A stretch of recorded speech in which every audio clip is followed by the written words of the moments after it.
Corona vaccine নিয়ে দুনিয়া জুড়ে অপেক্ষার প্রহর চলছে।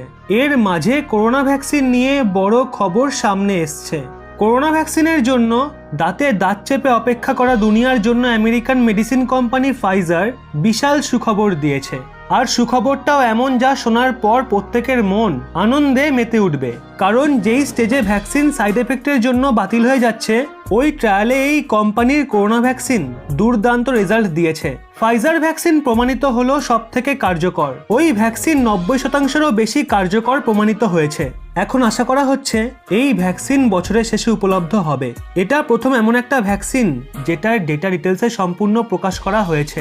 কোম্পানি জানিয়েছে তারা এখনো অবধি ওই ভ্যাকসিনের কোনো গম্ভীর প্রভাব দেখেনি। তাছাড়া এই টিকার আপাতকালীন প্রয়োগের জন্য এই মাসে আমেরিকার অনুমতি পাওয়ার আশা রয়েছে।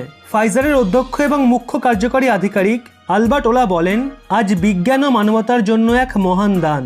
আমরা আমাদের টিকার বিকাশ কার্যক্রমে এই মহত্বপূর্ণ উইলের নিকটে পৌঁছে গেছি।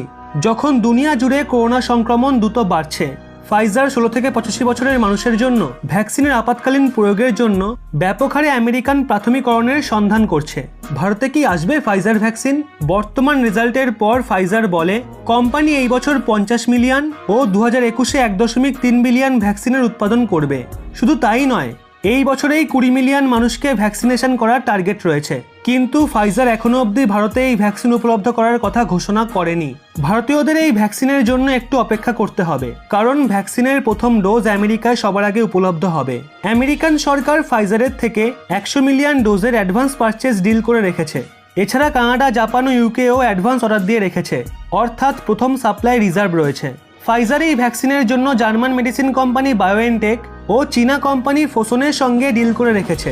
জার্মান কোম্পানি ইউরোপে ও চীনা কোম্পানি এশিয়ার অনেক দেশে ভ্যাকসিন ডিস্ট্রিবিউট করবে। ভারতে এই গ্লোবাল ডিলের অংশ নয়। ফাইজার ওয়ার্ল্ড হেলথ অর্গানাইজেশনের কোভ্যাক্সের সঙ্গেও কোনো রকম ডিল করেনি। শুধু ফাইজারই নয়, ভারত কোনো গ্লোবাল বা ঘরোয়া ভ্যাকসিন নির্মাতার সঙ্গে অ্যাডভান্স পারচেস এগ্রিমেন্ট করেনি।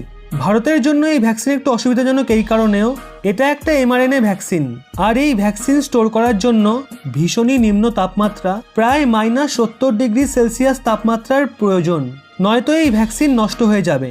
তাই ভারতে এই ভ্যাকসিনকে বড় মাত্রায় উপলব্ধ করায় সমস্যা আসতে পারে।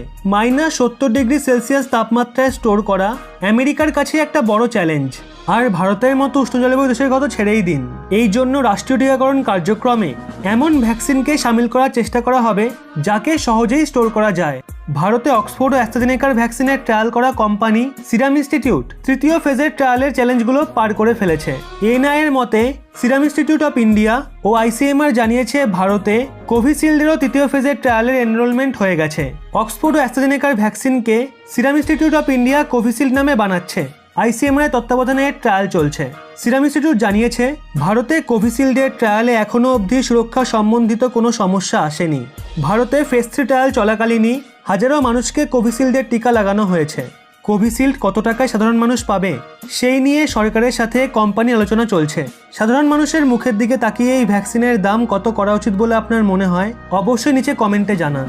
বিহ্যাপি এবং শুভজিৎ বিশ্বাস সহ অনেকে এই পরিবারের এমন কিছু সদস্য যারা বেশ সুন্দর সুন্দর কমেন্ট করে। ভিডিওটি ভালো লাগলে অবশ্যই লাইক করে সুখবরটি সবার কাছে পৌঁছে দিন এবং এরকমই ব্যাক টু ব্যাক আপডেট পেতে রহস্য বাংলা এই চ্যানেলটি সাবস্ক্রাইব করে পাশের বেল আইকনটি অল করে রাখুন।